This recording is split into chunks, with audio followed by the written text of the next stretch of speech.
Grab a cup of tea or a glass of wine and tune in for Inspired Conversations with publisher Linda Joy. On Tuesdays at 2 p.m. Eastern, Linda creates sacred space for leading female luminaries, empowering authors, heart-centered female entrepreneurs, coaches, and healers. A soulful venue where guests openly share the fears and obstacles they've overcome, wisdom and lessons learned, and the personal journey that led them to the transformational work they do in the world. Inspired Conversations to empower you on your path to authentic, soulful living.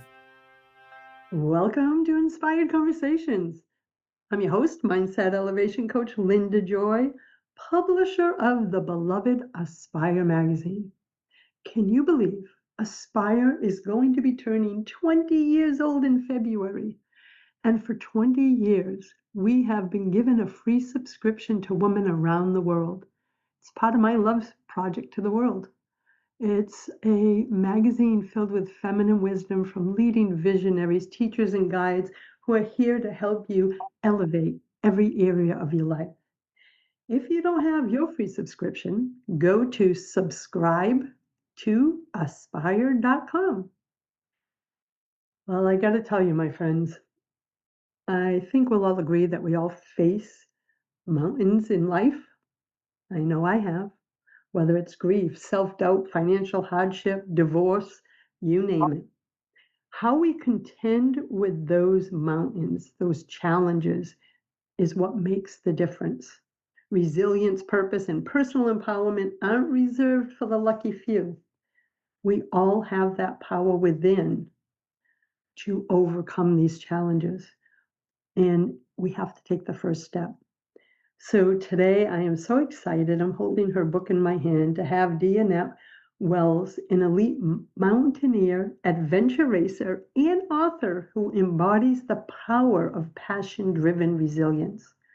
One of fewer than 100 people to conquer the 7 summits, including Everest, Kilimanjaro, and Denali. She's also raced 150 plus miles across deserts, biked across America, and competed in multiple eco challenges and ultra marathons worldwide, many of them televised. A mother of 3, Dianette's journey took a profound turn in 2015 when her son Johnny, a record-setting adventurer himself, passed away in a wingsuit accident. Channeling grief into grit, Dianette continued pushing her boundaries, from summiting peaks to writing her memoir, Another Step Up the Mountain, A Journey of Courage. She's now on a mission through her speaking and writing to inspire others to chase their own Everest, whatever the odds. Dianette, welcome, my friend. Thank you. Thank you so much for having me. I have to tell you, we were chatting offline, and I just love your spirit. I just love your mission, and your book was so deeply personal. I felt like I was on the mountain with you sometimes, right? The journey, the emotions. But let's go backwards a little bit, right? I would love to know, the question I always ask guests is, what led you to this work that you're doing now? And for you, it's not work, it's a mission. So what led you to mountain climbing and, being an elite mountaineer? When did that journey start? When did that passion start? It wasn't planned by any means. It was something as simple as driving past the Sierras on my way to go skiing in Mammoth, which if you live in Southern California, Mammoth is the best place to go skiing. And just seeing these very sharp, jagged peaks and being intrigued by them. And then as an adult, getting a group of, crazy, fun women together to actually climb Mount Whitney. And that, it was just this inner drive that I acknowledged and I honored and did it. I had no idea how it would change my life, but that one climb changed everything in my life. And just have the courage to try something new. So were you always, especially that physical, were you always an athletic person? Because you said you skied. So was that part of your life previous to this new journey? Not really. I mean, I was a cheerleader in high school and college, but could I run around the block? No. When I first met my ex-husband, he was a big athlete, and he'd want to go on a run, and I, like I didn't even have the right shoes, and I could barely run around the block. So yeah, no, I was not some athlete by any stretch of the imagination.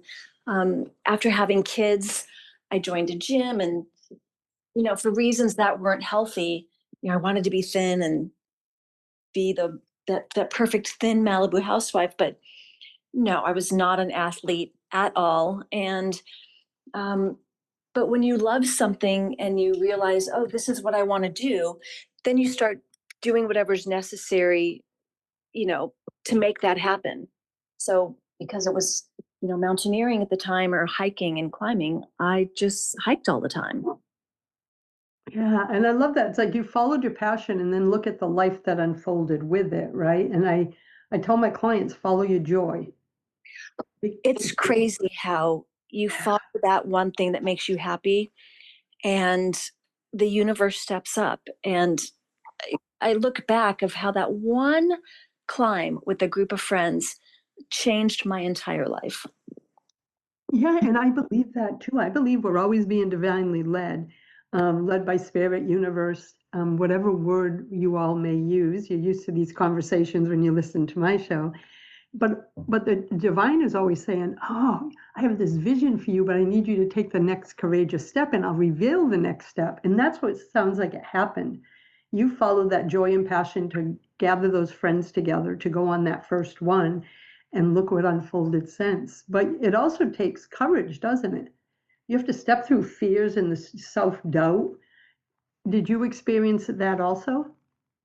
Not for that climb, only because I had no idea what I didn't know. And this is before this is before the internet, as far as we know the internet now. So it wasn't like I Googled how to climb Mount Whitney. It was kind of crazy. And the gear list, I remember going to a friend's house because she had um, a printer or a typewriter or something. So I printed out a gear list for all of us. Um, and looking back, it just seems so, archaic how this all happened.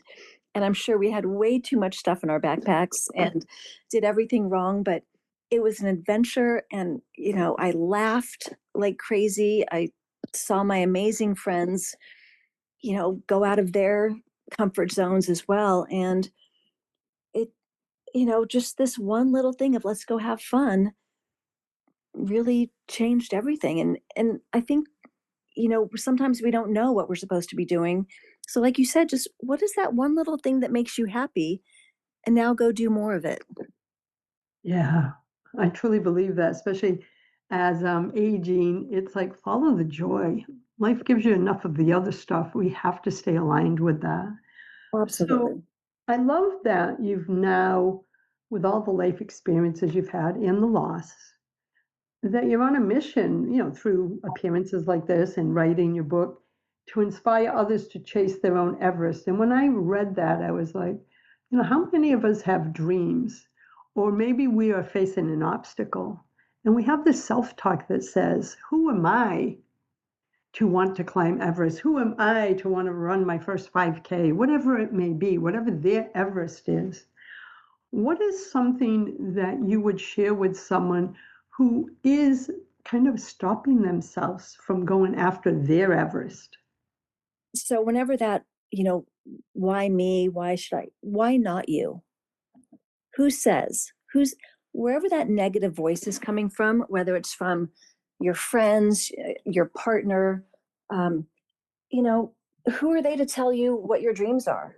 You're not on this planet to live for someone else. I mean, we can take care of our loved ones and family and friends, but no one is entitled to dictate our dreams or take them away from us. So if whatever that goal that you have in life, no matter how crazy it seems, you know what? Why not you?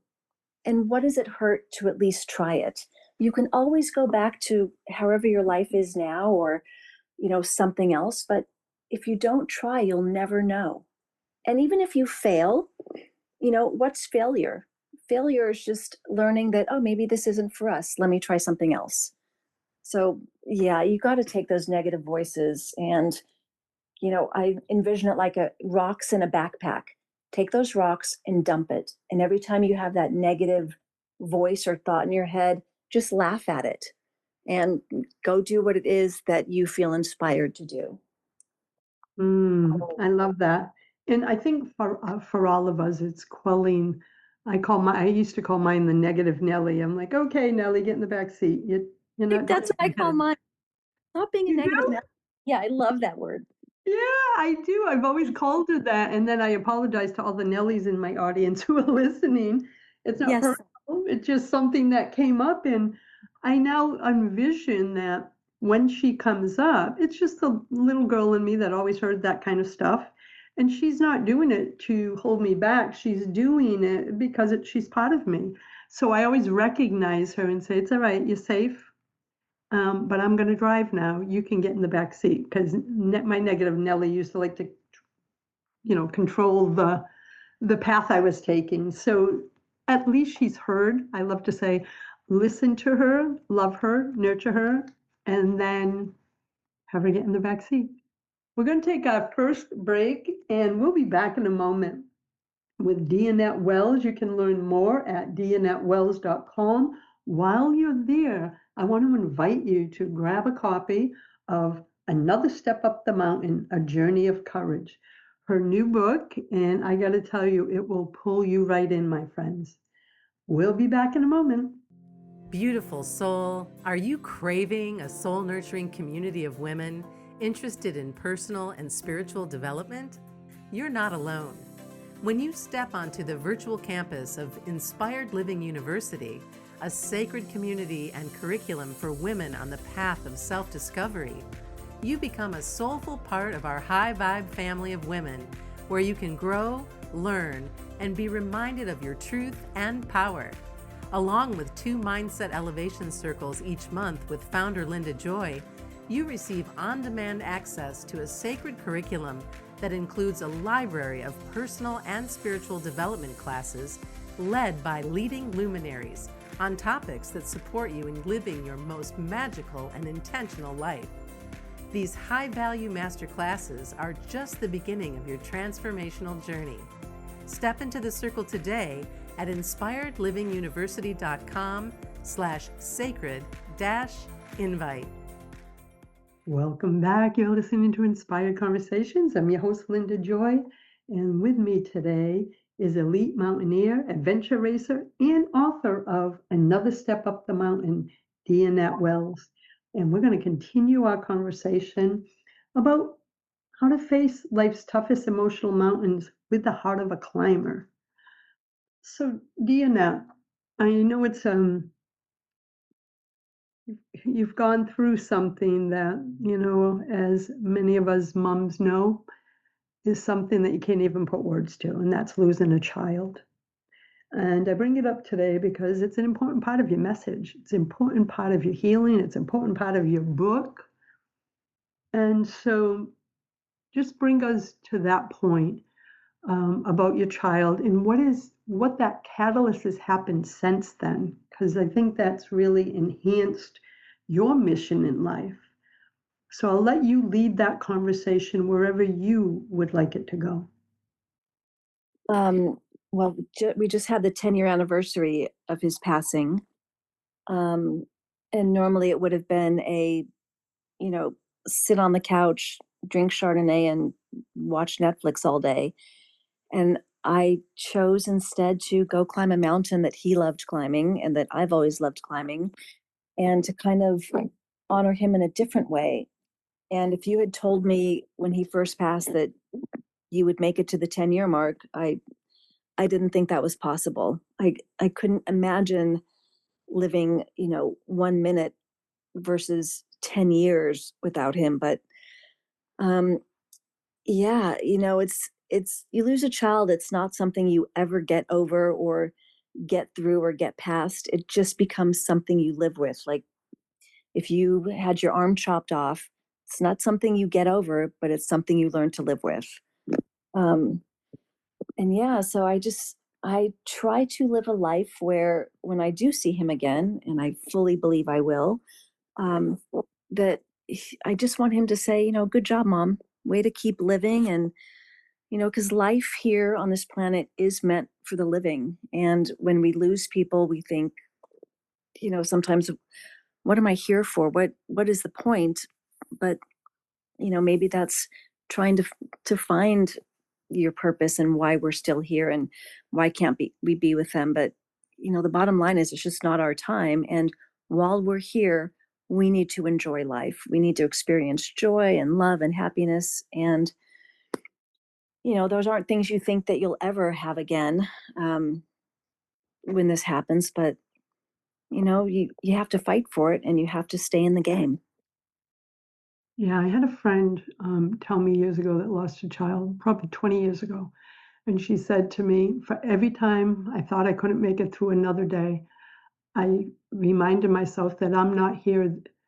If I don't stay here, in this body on this earth, then all his memories go away too. So she used that as I will not let me or others forget. And Johnny was sounds like he got your spirit. He was a record-setting adventurer, Yes. and that is what took him, was one of his adventures. And just can feel his spirit. Like he must have had a lot of your sass, huh?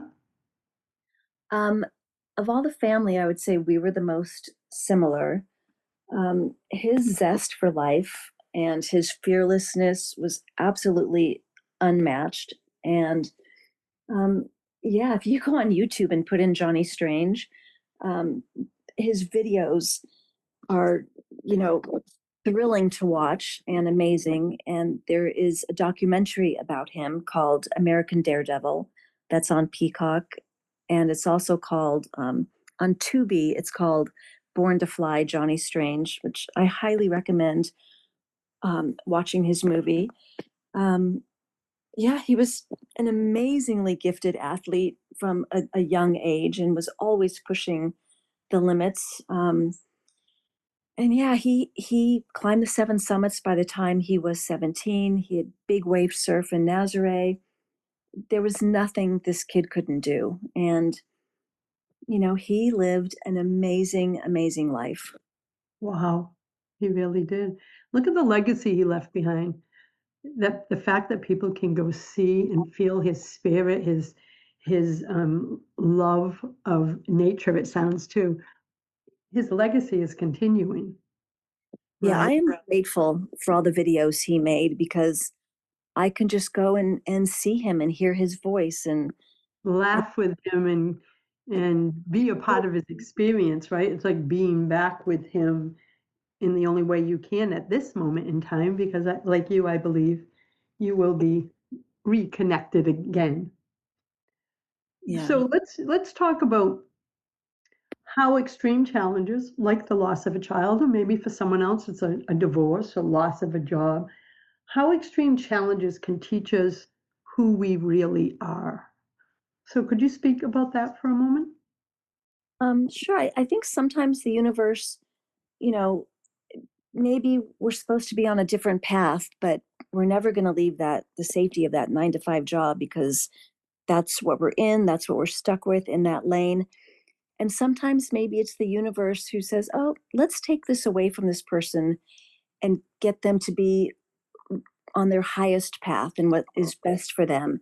And sometimes it makes us, you know, reach for things that we never thought about reaching for. Or, when you look at these people who've left these amazing corporate jobs and then they go become a river guide and find such a deeper level of happiness that they never would have gone for had they not lost that job.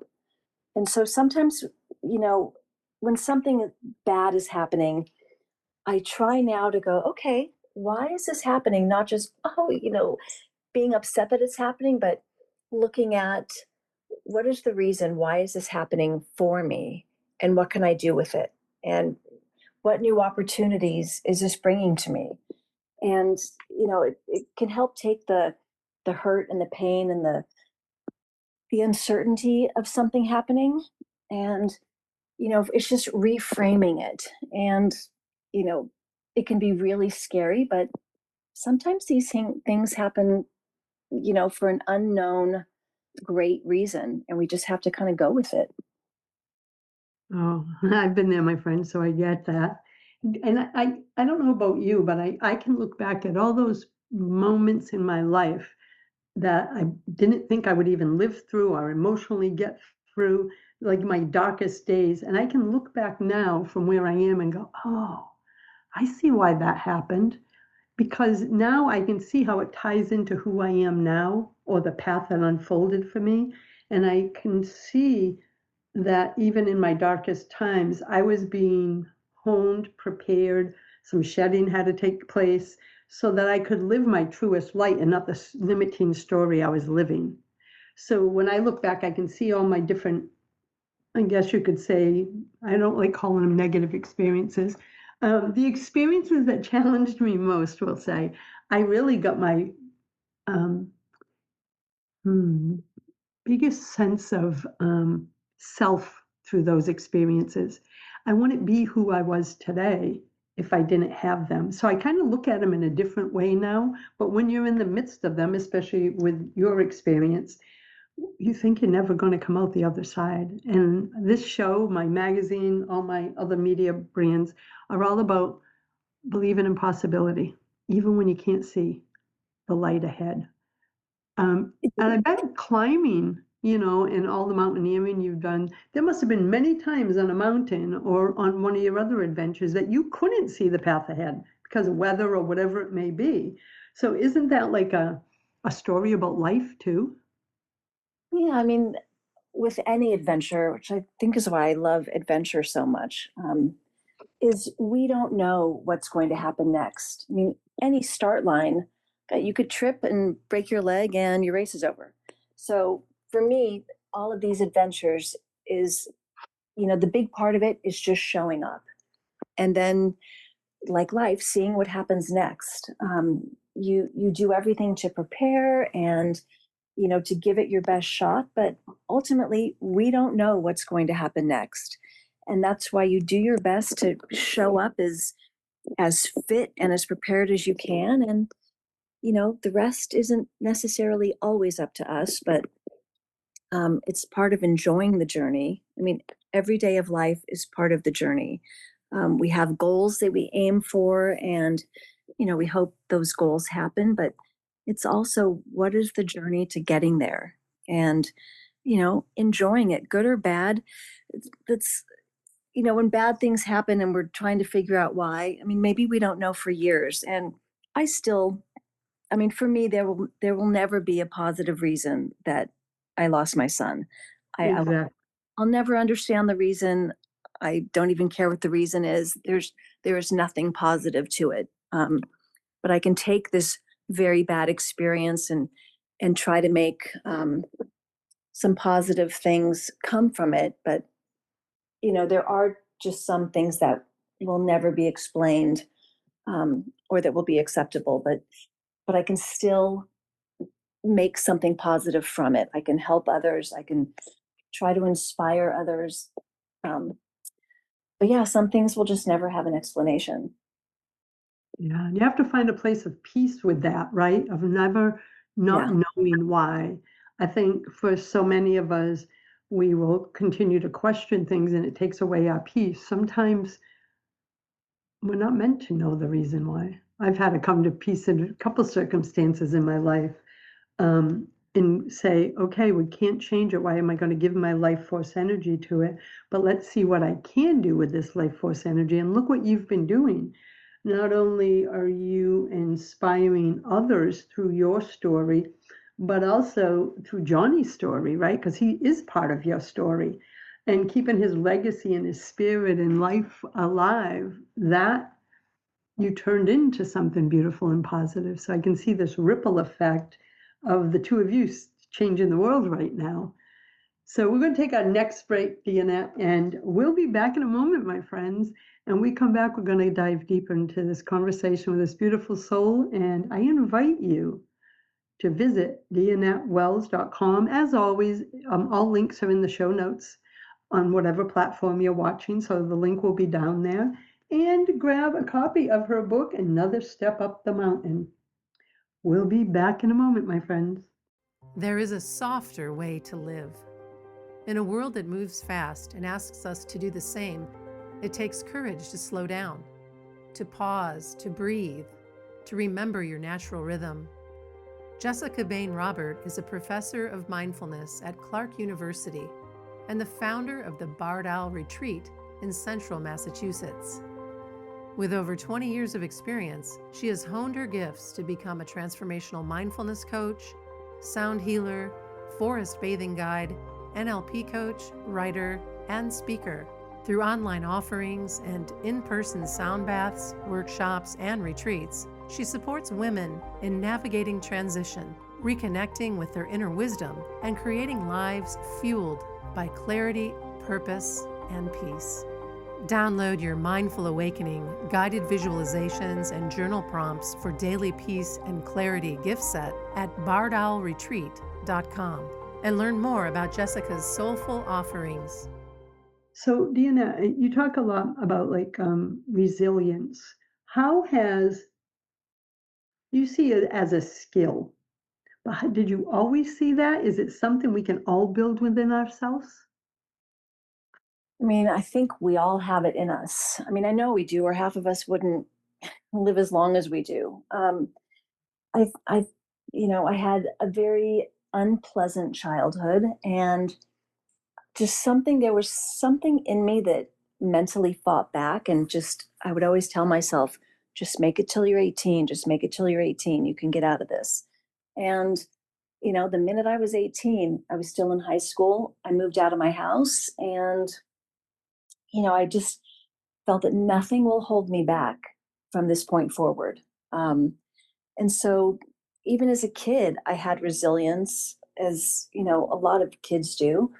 Um, and that just kind of carried over into adulthood. I mean, it's not always, I'm not always as strong as I wish I was. I mean, I don't know who is, but um, yeah, it's in all of us. I don't think it's something we have to learn. I think it's just sticking up for yourself. It's honoring who you are, and in the hardest of times, just keeping moving forward, keeping your head held high and not giving in to whatever it is that's trying to bring you down.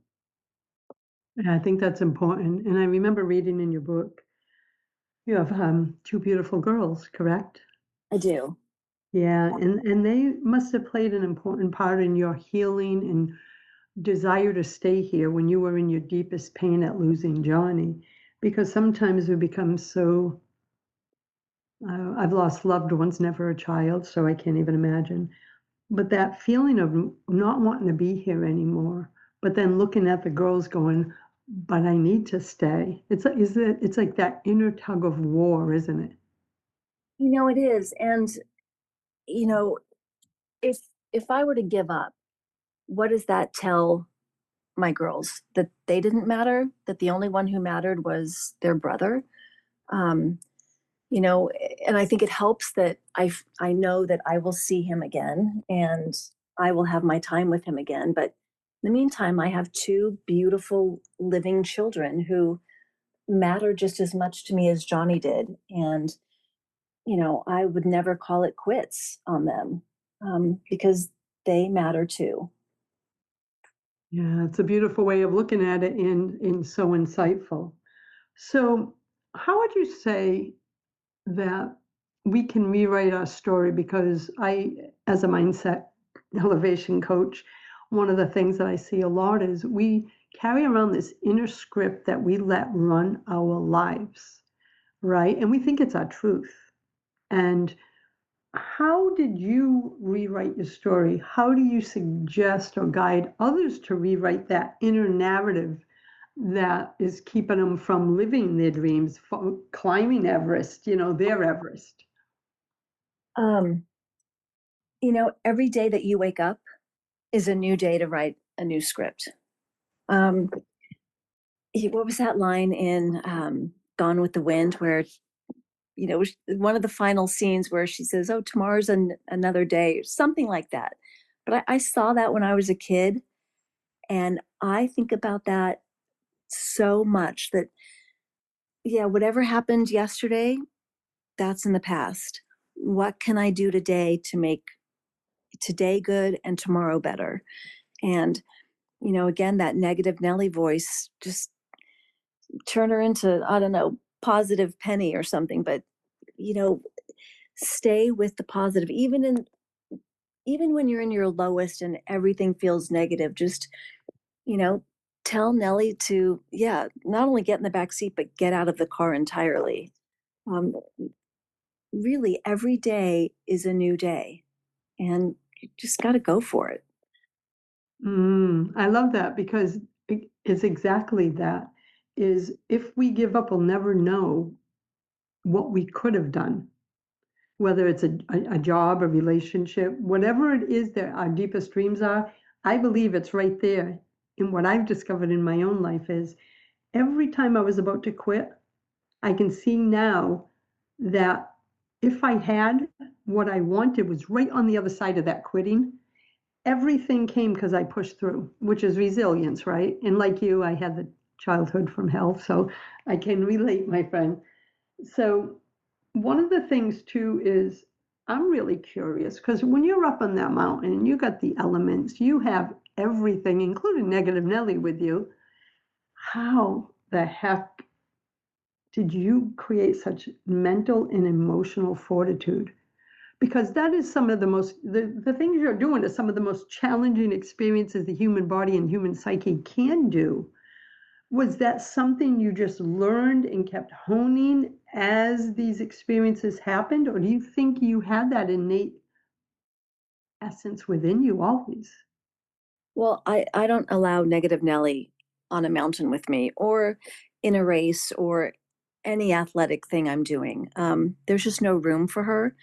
But also, when I'm doing these things, I'm having a really good time. So for me, it's just, I'm having fun. So why would I think negatively? If I thought, oh, I can't do this, I wouldn't have paid to do it. Um, I have really good gear. I mean, gear is no matter what you're doing, have the right stuff because it can make things easier. People always say, oh, you must have been freezing on Everest. I was like, no, it was actually pretty warm. I had a great down suit. So, yeah, for me, those things, I don't look at it as resilience to climb a mountain or do any of this stuff. I'm having a good time. So, um, yeah, I don't look at it it's physically hard 100%. Especially during an adventure race when you're awake on hour 40 and you're hallucinating and you just are wondering what am I doing? But then I remind myself I paid to be here. I'm with really fun, great people, and I'm having even if I'm in a lot of pain, I chose to be there and I'm actually having a good time. So um I think the resilience part for me just comes in the day-to-day life. But yeah, when I'm doing sports, I'm having the time of my life and that's my happy place. So um, if I'm trying to think, there was a part in Eco Challenge Fiji, which is available on Amazon Prime, that the last race in Fiji, and you can see just how insane adventure racing is. But it was in the middle of the night, it's raining, it's freezing. We're going up through this river, and there's this massive boulder with just a rope hanging down.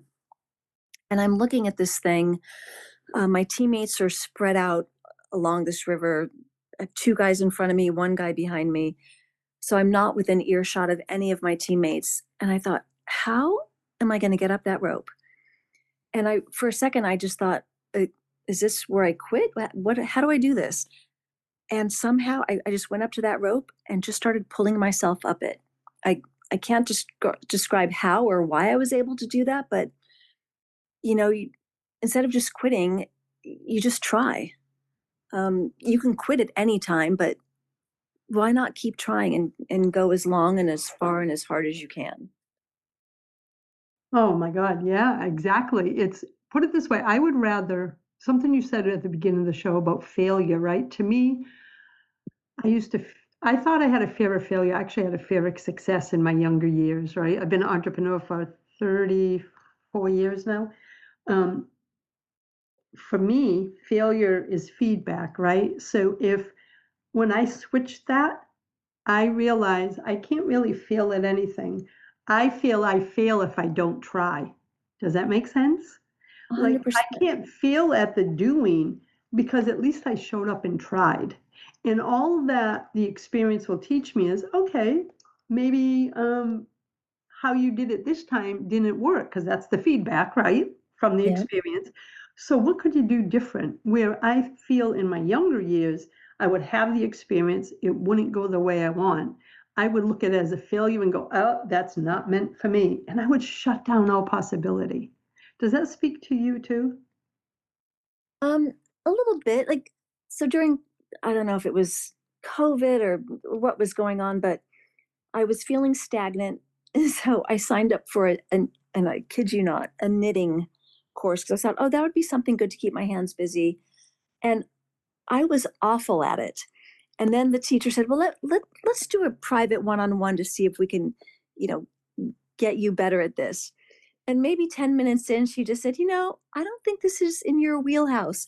And I said, oh, thank goodness, because I really am not enjoying this. But at least I tried. And now I know I'm not a knitter. And that's okay, because there are other things I'm good at that I enjoy. Um, so yeah, it's another Well, I love that story because as you talk about your elite mountaineering, I'm like, okay, that's not for me. Like it's a knowing.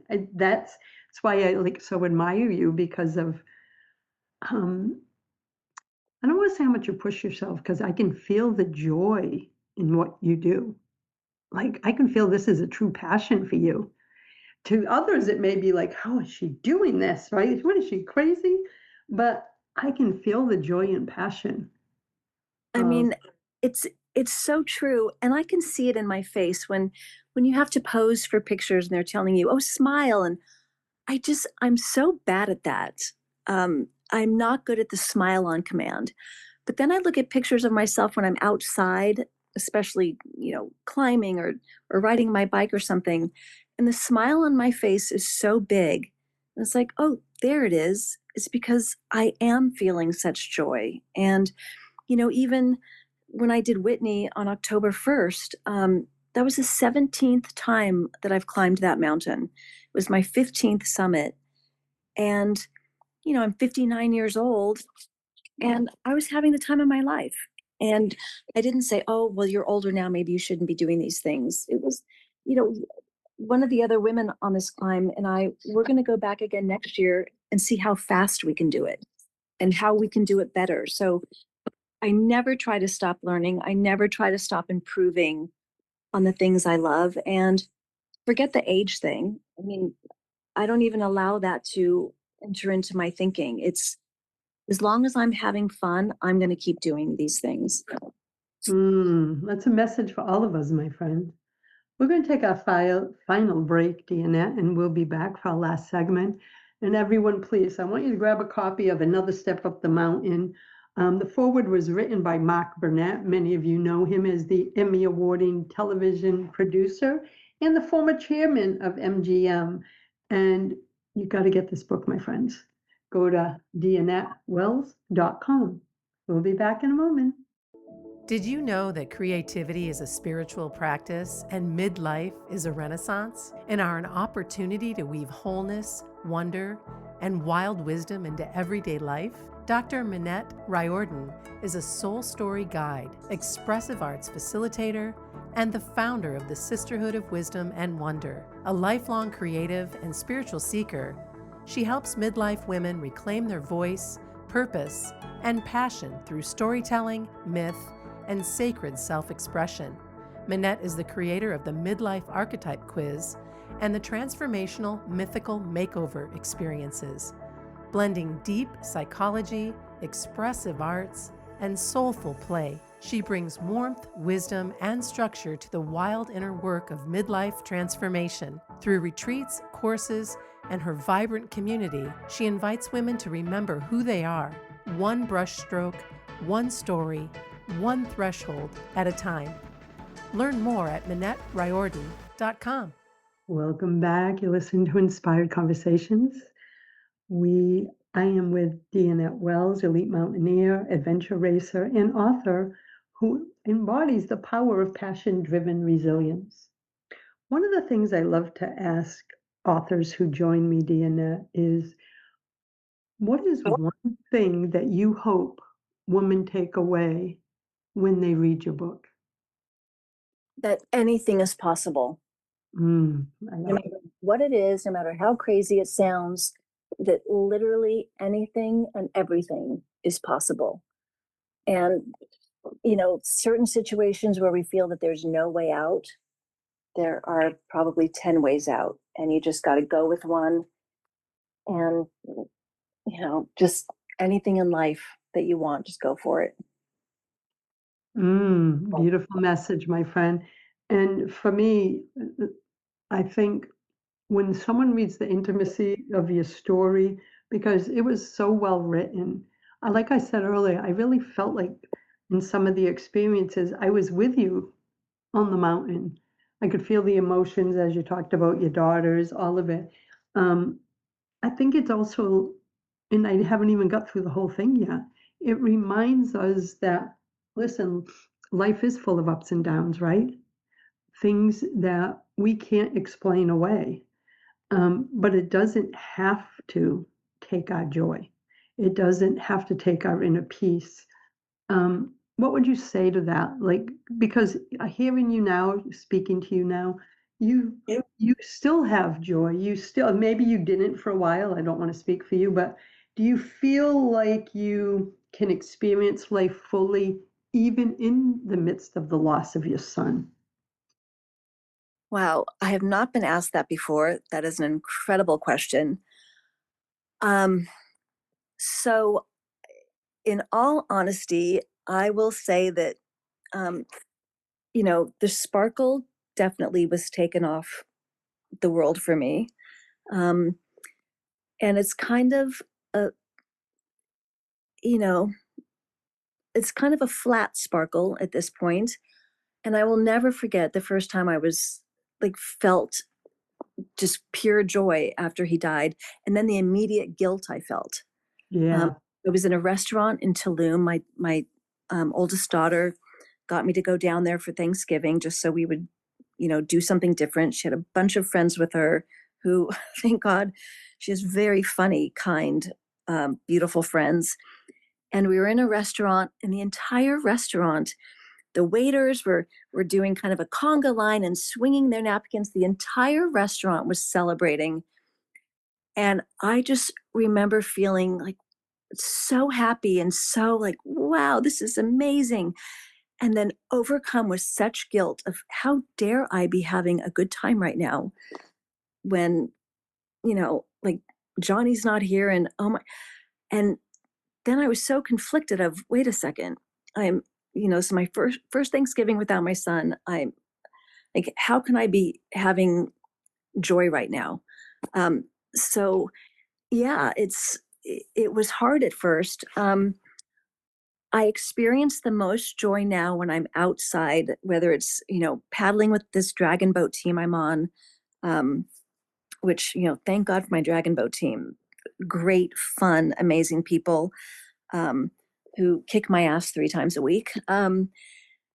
So that type of joy, I feel it when I'm doing what I love, which is sports. I feel him when I'm doing sports and in that elevated high vibrational space of joy and happiness.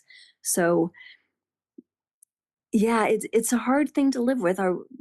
You feel guilty for being happy, but we are meant to live joyous, happy lives, and they want that for us, and we should want that for us. Yeah, I've come to believe that myself too. It's like they would want us to be happy because that love crosses all boundaries. What I also heard in through what you just shared is the joy comes when you're out in nature, and it's almost like he's there with you, right? Because that's gave him the joy in this lifetime too, right? The action adventure. So it must feel like, all right, come on, you're coming with me on Everest or whatever your next challenge. Do you ever have that conversation with him and go, come on, let's go do this? I don't even have to ask. I just feel he's there because Yeah. I always, whenever I'm doing that stuff, I get amazing signs from him. Um, so I know that he's there. Um, I insane signs, some of which I write about in the book. So um, yeah, I know he's there, and I absolutely want to go back to Everest. I wanted to be there for my 60th birthday this year, but I have a big graduation for one of my kids, so I will be doing that instead. But yeah, I hope to go back in 27, and I know that if I do, Johnny will be right there as always, with me. And yeah, it's just doing things that make me happy, which I know when when those moments happen for me, I know he's there, and he gives me enough signs that it's not even a question. And it's again, we need to be open to those signs when they're presenting, Yeah. because a lot of times we, maybe we don't believe in that stuff, which is fine. Everyone has to go with whatever is best for them. But if you're open and paying attention to the signs, they're there and you will see them.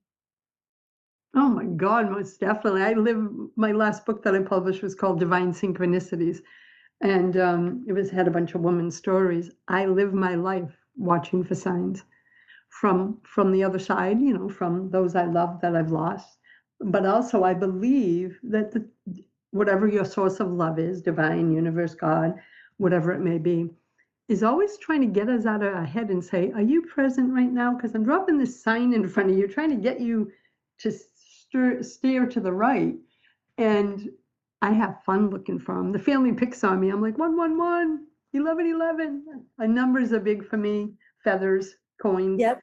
Same. Um, but sometimes too, I'll never forget, Dana lost a good friend. Probably Dana's my honey. He and Jeff were really good friends, and I've been with Dana 32 years. So I'd say about 28 years ago, Jeff, it's a crazy story. We were coming back from cross country. Never drive at night, but Dana was exhausted. We were on that last run home after a 4-week cross country trip. I'm like, I'll drive so we can get home. Shouldn't have been driving in the middle of the night. And I fell asleep at the wheel. The two of them were way in the back. And someone grabbed my shoulder. Now, Dana and Nikki, my daughter, were in the back, like the back of a truck. We had a 2-row seats. So someone grabbed my shoulder, shouted my name. I overcorrected the vehicle. I don't know how I didn't flip it. And I kept looking at my shoulder like, who the hell did that? Because nobody's in the cab of the truck with me. They're in the sleep area. And I remember going, this is crazy. And Dianette, of course, Dana and Nikki are like, pull over. What the heck did you do? We got home and we hit the answering machine. And again, I kept feeling this hand, this powerful hand still on my shoulder. I could feel the energy of it.